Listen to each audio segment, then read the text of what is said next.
సంపాదించిన మనీని హ్యాపీ మనీగా మార్చుకోవాలనుకుంటే విజువలైజేషన్ 2.0కి జాయిన్ అవ్వండి.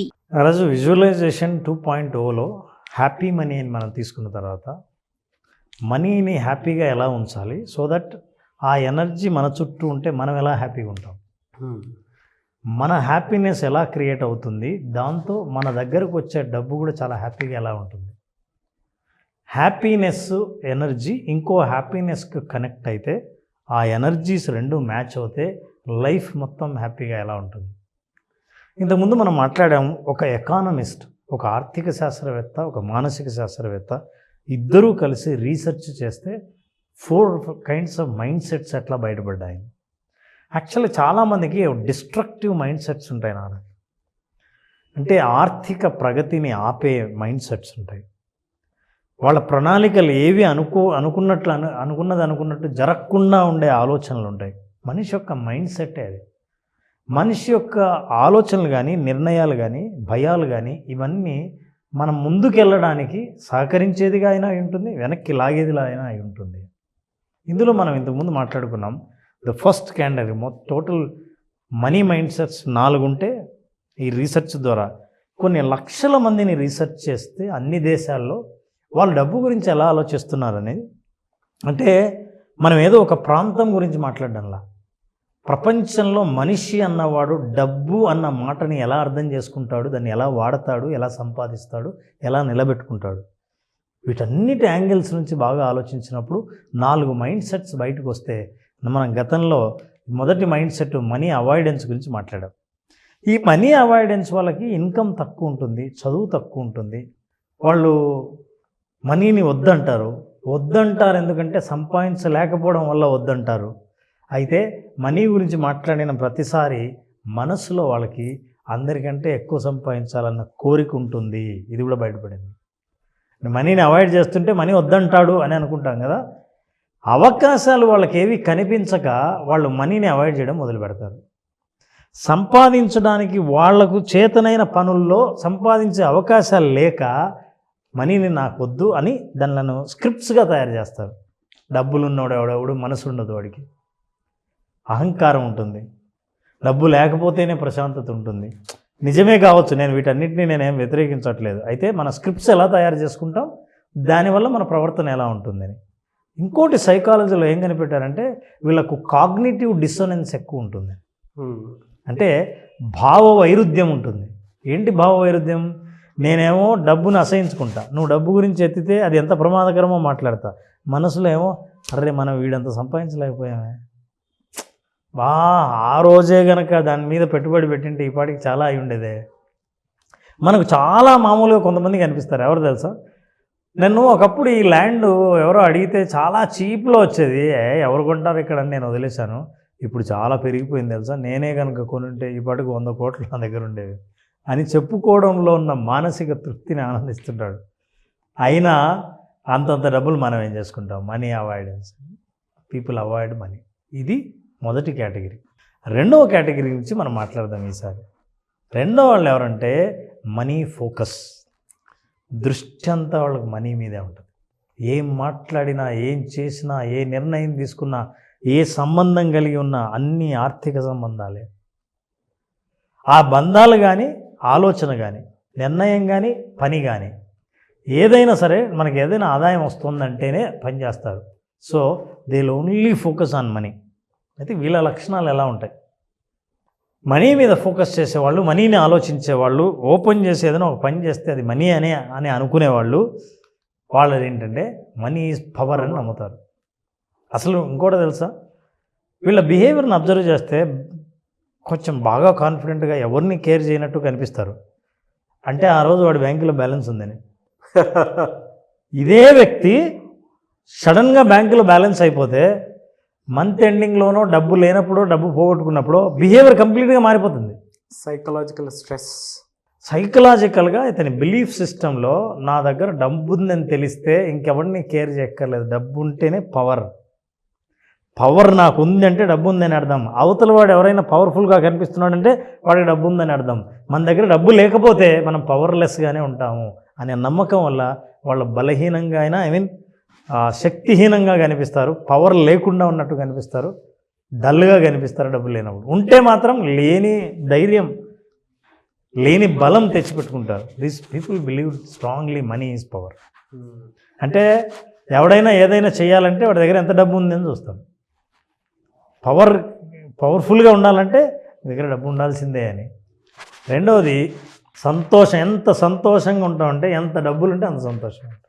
అసలు నీ సంతోషం డబ్బు మీదే ఆధారపడింది. వాళ్ళ చేత గంట వాదించు, సంతోషానికి డబ్బుకి సంబంధం లేదని. గంట సేపు వాళ్ళ వాదన సంతోషానికి డబ్బుకి ఖచ్చితంగా సంబంధం ఉంది, మనం కొనచ్చు సంతోషాన్ని ప్రూవ్ చేయగలరు వాళ్ళు. అంటే వాళ్ళ జీవితంలో బలమైన నమ్మకం ఏంటంటే సంతోషాన్ని డబ్బుతో కొనచ్చు. ఎంత సంతోషంగా ఉండాలనుకుంటే అంత డబ్బు ఉంటేనే అది సాధ్యమవుతుంది అని నమ్ముతారు. అంతేకాదు మనీ బై ఫ్రీడమ్. నా దగ్గర మంచి బ్యాలెన్స్ ఉంటే జాబ్ మానేస్తాను. నీకు ఫ్రీడమ్ కావాలి అని అంటే నా దగ్గర డబ్బు ఉండాలి. నేను మానసికమైన స్వేచ్ఛను అనుభవించాలంటే నాకు బ్యాంక్కి బ్యాలెన్స్ ఉండాలి. సో మనిషి ఫ్రీడమ్ ఎప్పుడైతే, చాలామంది ఫైనాన్షియల్ ఫ్రీడమ్ అంటుంటారు తెలుసా? అవునవును. నేను చెప్తున్నాను రాజు, 90% మందికి ఫైనాన్షియల్ ఫ్రీడమ్ అంటే అర్థం తెలియదు. అది డబ్బుకు సంబంధించిన భాషలో అందరూ మాట్లాడే మాట కాబట్టి ఈ మాటని విరివిగా వాడుతుంటారు, కానీ ఫైనాన్షియల్ ఫ్రీడమ్ అంటే తెలియదు. ఫైనాన్షియల్ ఫ్రీడమ్ అంటే డబ్బులు బాగా ఉండి మనకు స్వేచ్ఛ ఉండడం కాదు, డబ్బుల గురించి ఆలోచించాల్సిన అవసరం లేని స్వేచ్ఛ. మొన్న వెళ్తే పోయి స్టిక్కర్ చూస్తాను నేను. అసలు అలా స్టిక్కర్ చూడాల్సిన అవసరం లేని ఒక వస్తువు గురించి మాట్లాడుతున్నప్పుడు ఆ వస్తువు ప్రయోజనాల్ని ముందు మాట్లాడడం మానేసి దాని ప్రైజ్ ఎంత అని మాట్లాడాల్సిన అవసరం లేని పరిస్థితి ఆర్థిక స్వేచ్ఛ. సో ఆర్థిక స్వేచ్ఛ కేవలం డబ్బు వల్లే సాధ్యమవుతుంది అని అనుకుంటారు. డబ్బు వల్ల సాధ్యం కాదు, అది మానసికమైన స్వేచ్ఛ, మానసికమైంది అది. నీ ఫ్రీడమ్ అనేది మనసుతో రావాలి. ఎంత డబ్బున్నా స్వేచ్ఛ లేని ధనవంతులు కోటాను కోట్లు ఉన్నారు. చాలామంది అంటుంటారు, సెలబ్రిటీస్ కూడా స్వేచ్ఛ అంటే ఏంటి, బాగా డబ్బు ఉంటే ఒక మిరపకాయ బజ్జీ తినండి బయటికి వెళ్ళి, ఒక క్రికెట్ స్టేడియంలో అందరితో పాటు క్రికెట్ చూడండి, నీకు ఎన్ని రెస్ట్రిక్షన్స్. ఇది ఒక ఐడెంటిటీ రెస్ట్రిక్షన్స్. ఇట్లాంటివే చాలా. నేను ఇది చేస్తే బాగుంటుందా, ఒక పెద్ద ఆయన ఉన్నాడు, ఒక పెద్ద సెలబ్రిటీ, ఆయనకి సింపుల్గా బతకడం ఇష్టం, కానీ జనాలందరూ ఆయన్ని గొప్పగా ఊహించుకుంటారు. అతను చాలా రిచ్గా కనిపించాలనే కోరుకుంటాడు. ఏం చేస్తాడు? ఫైనాన్షియల్ ఫ్రీడమ్ లేదు. ఇది యాక్చువల్ ఫ్రీడమ్ అంటే అర్థం చేసుకోవాల్సి. తర్వాత life will be better if I have more money. అంటే నీకు చుట్టూ బాగా ఉండాల్సిన పరిస్థితులు ఉన్నా సరే అతను నా దగ్గర డబ్బు లేదు కాబట్టి ఏం లేదంటాడు. అసలు ఏమున్నాయి? అరే నువ్వు అదృష్టవంతుడు, మీ అమ్మ నాన్న ఇంకా బతుకున్నారు, నీకు ఆరోగ్యం భలే ఉంది, అసలు చాలామందికి లేని జుట్టు నీకు ఉంది, హెల్త్ ఇష్యూసే లేవు, నిన్నందరూ ప్రేమిస్తున్నారు, నీ జీతం నీ ఖర్చులకు సరిపోతుంది, అసలు హ్యాపీగా ఉండొచ్చు, కారు కూడా నీకు వచ్చింది.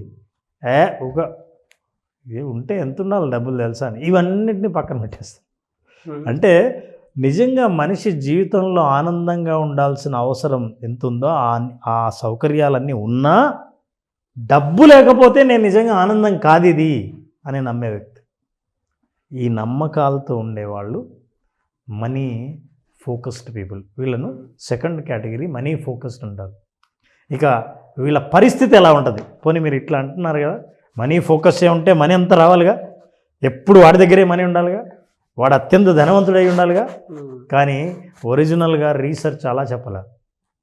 ఈ మనీ ఫోకస్ ఉన్న వాళ్ళకి నిజం చెప్పాలంటే చాలా తక్కువ ఇన్కమ్ ఉంటుంది. ఆదాయం తక్కువ ఉన్న వాళ్ళే ఈ పరిస్థితిని ఎదుర్కొంటారు, ఇలా ఆలోచిస్తారు. మీరు ఫోకస్ చేయండి మనీ మీ దగ్గరికి. నో, నువ్వు చేయడం కాదు, నీ సైకలాజికల్గా నువ్వు నీ మెంటల్ యాటిట్యూడ్ని డెవలప్ చేసుకోకుండా ఇన్కమ్ని డెవలప్ చేసుకోలేవు. ఇన్కమ్ తక్కువ ఉన్నప్పుడే ఎక్కువ ఫోకస్ చేస్తావు డబ్బులు. సో ఇన్కమ్ తక్కువ ఉన్న వాళ్ళు, ఈ మనీ ఫోకస్ చేసే వాళ్ళందరూ లో ఇన్కమ్ ఉంటారు, కానీ చెక్ చేసుకోండి. This is a research data. And not only that, less education. Education తక్కువ ఉంటుంది. ఎందుకంటే నా విద్య మీద, నా టాలెంట్ మీద, నా క్యాపబిలిటీ మీద నేను నమ్మి నేను ఎలాగైనా సంపాదించగలను, ఈ ఐడియాతో ఒక ఇండస్ట్రీ పెడితే ఖచ్చితంగా డెవలప్ అవుతుంది అనుకునేవాళ్ళు కాదు. అందుకే చూడండి, ఎవరైనా ఐఐటియో ఐఐఎంఓ చదివిన వాళ్ళు ఒక బిజినెస్ ఐడియాతో వస్తారు. ఎన్నో రకాల మన ప్రోడక్ట్స్ మార్కెట్లో ఉన్నాయి. వాళ్ళందరూ ఎవరంటే young IIM IIT graduates. They will come and start business.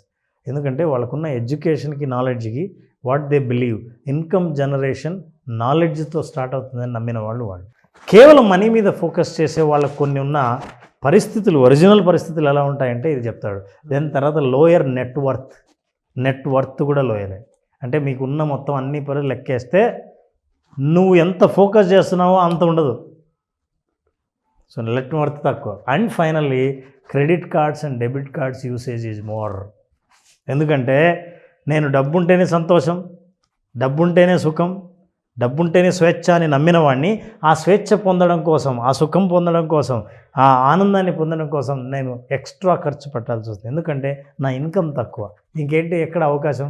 అప్పు చేయొచ్చు, క్రెడిట్ కార్డును వాడచ్చు. వీళ్ళ క్రెడిట్ కార్డు యూసేజ్ కూడా ఎక్కువ ఉంటుంది. So this is how they are. ఈ మనీ పూజ చేసేవాళ్ళు, మనీ ఫోకస్ చేసేవాళ్ళు అంతా మనీ పూజారులని కూడా అంటారు. ఓకే, మనీ ఫోకస్ చేసేవాళ్ళు ఇంకా దాన్నే పూజిస్తూ ఉంటారు. అట్లాంటి వాళ్ళు గమనించి yes, if you observe the facts, నిజంగా ఎంత ఉంటుంది ఏమని చూస్తే మనం చూపించిన లక్షణాలు అనేవి చాలా దగ్గరగా ఉంటాయి. So they are desperate to have money. ఎందుకు ఫోకస్ అంటే ఎలాగైనా సరే అంటున్నారే, ఇదే పెద్ద మెంటల్ ఫ్లా. ఎలాగైనా సరేనా, అదేందా నాకు అర్థం కాదు. ఎలాగైనా సరే అది డెస్పరేట్. ఎలాగైనా అంటే నువ్వు నీ చుట్టూ ప్రపంచానికే తెలియదు, నీకే తెలియదు, ఎలాగైనా సరే అంటున్నావు. మేము నీకు ఎట్లా ఇవ్వాలి డబ్బులు ఎట్లా రావాలి నీ దగ్గరికి? So your money is not happy money. Now let's see, they spend over too much. ఎందుకు స్పెండ్ చేస్తారంటే వాళ్ళకి తెలియని ఒక అసంతృప్తి మనసులో ఉంటుంది. నేను నిజంగా ఆర్థిక స్వేచ్ఛను అనుభవించాలంటే ఈ నిర్ణయం తీసుకోవాల్సింది, పదరా డబ్బులు ఖర్చు పెడదాం. There is a sunk cost fallacy అనేది. ఇవన్నీ సైకాలజీ, మేనేజ్మెంట్ అన్నింటిలో అర్థం చేసుకుంటే ఇవన్నీ ఖర్చు పెట్టేవాడు ఎలాగో ఖర్చు పెడుతున్నాం పెట్టేద్దాం అని, ఒకసారి పెట్టాము కదా దాన్ని వెనక్కి తిరగడానికి లేదని తెలివైన వాడు ఏం చేస్తాడంటే ఆలోచించి నో ఇదేదో నష్టంలో పెట్టాడు ఇక్కడితో ఆపేద్దాం అనుకుంటారు. కానీ వీళ్ళు ఏం చేస్తారంటే డెస్పరేట్గా ఉన్నవాళ్ళు దాని మీదే పెడతారు, పోతూ ఉంటుంది లోపలికి. సినిమా ప్రొడక్షన్ స్టార్ట్ చేస్తారు, చేసిన తర్వాత ప్రొడక్షన్ కాస్ట్ పెరిగిపోతుంది, చూస్తే ఏమో అవకాశాలు కనిపించట్లేదు, పెద్ద థ్రిల్లింగ్గా లేదు, ఎలాగో పెట్టాం పూర్తి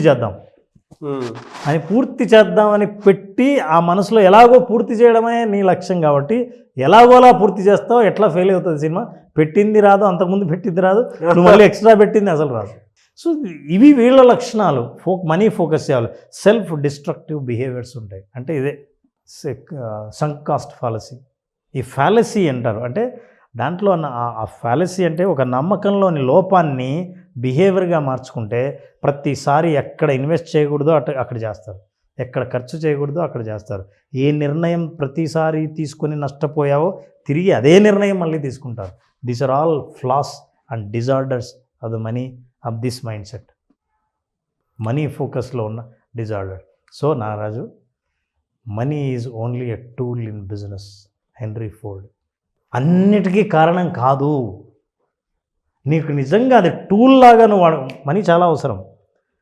కారు పంక్చర్ అయితే స్పానర్ చాలా అవసరం. స్పానర్ కారు కాదు, అవును, ఓన్లీ పంక్చర్ తీసేసేదే. సో అది టూల్గా నువ్వు ఎప్పుడు చూసావో ఐడియాస్ని ఇన్వెస్ట్మెంట్గా చూస్తావు.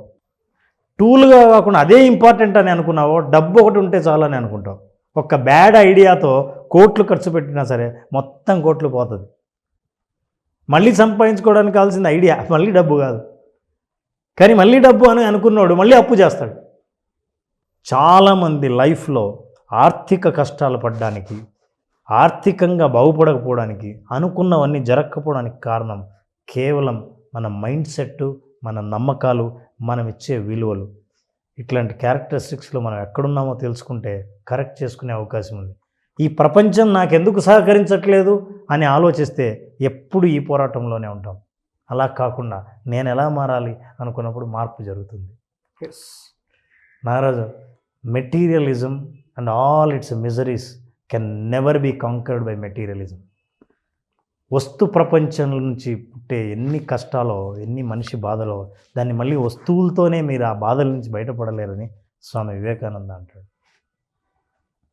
వీళ్ళందరూ జీవిత అనుభవాలు తెలిసిన వాళ్ళు, ప్రాక్టికాలిటీ తెలిసిన వాళ్ళు, మనిషి సైకాలజీని అర్థం చేసుకున్న వాళ్ళు, ఆర్థిక నిపుణులు.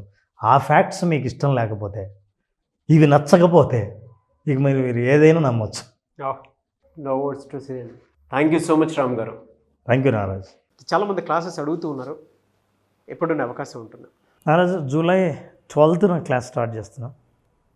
చాలామంది అడుగుతున్నారు 5 days సెషన్లో. ఈ 5 days సెషన్లో అసలు మనిషి ఏమీ లేని స్థితి నుంచి ఉన్న స్థితి నుంచి ఉన్నత స్థితికి చేరడం కోసం, ఆర్థికంగా ఉన్నత స్థితికి చేరడం కోసం ఉన్న వనరులను ఎలా ఆలోచించాలి, ఎట్లా మనం ఆర్థికంగా ప్రగతి సాధించాలి, ఆర్థిక స్వాతంత్రాన్ని సాధించాలి తెలుసుకోవాలనుకుంటే విజువలైజేషన్ 2.0 హ్యాపీ మనీని, మీ మనీని హ్యాపీగా మార్చి హ్యాపీ మనీని మీ దగ్గరకు చేర్చే మార్గాలు తెలుసుకోవాలనుకుంటే ఈ ప్రోగ్రామ్ అటెండ్ అయిన వాళ్ళకు ఖచ్చితంగా విజువలైజేషన్ 2.0లో ఎక్స్పీరియన్స్ అవుతారు. జూలై 12th నుంచి బ్యాచ్ స్టార్ట్ అవుతుంది. జాయిన్ అవ్వాలి అనుకున్నటువంటి వాళ్ళు స్క్రీన్ మీద కనిపిస్తున్న నెంబర్కి కాల్ ఆర్ మెసేజ్ వాట్సాప్ చేసి వెంటనే ఎన్రోల్ చేసుకోండి. మీ దగ్గర డబ్బు నిలవాలి అని అంటే దానికి ఒక ఎమోషన్ కావాలి. ఆ పర్ఫెక్ట్ ఎమోషన్ ఏంటి, ఎందుకు నా దగ్గర డబ్బులు నిలవట్లేదు, నా బ్రెయిన్ బ్యాంక్ బ్యాలెన్స్ వైపుకి ఎందుకు వెళ్ళట్లేదు అనుకున్నటువంటి వాళ్ళకి సరైన సమాధానం దొరికేటువంటి ఒకే ఒక class visualisation 2.0 happy money. So వెంటనే ఎన్రోల్ చేసుకోండి. Anyways thank you sir. Thank you so much Ram garu. Thank you నాన్న. Thank you. సుమన్ టీవీలో మీ పర్సనల్ అండ్ బిజినెస్ ప్రమోషన్స్ కోసం కింది నెంబర్కి కాంటాక్ట్ చేయండి.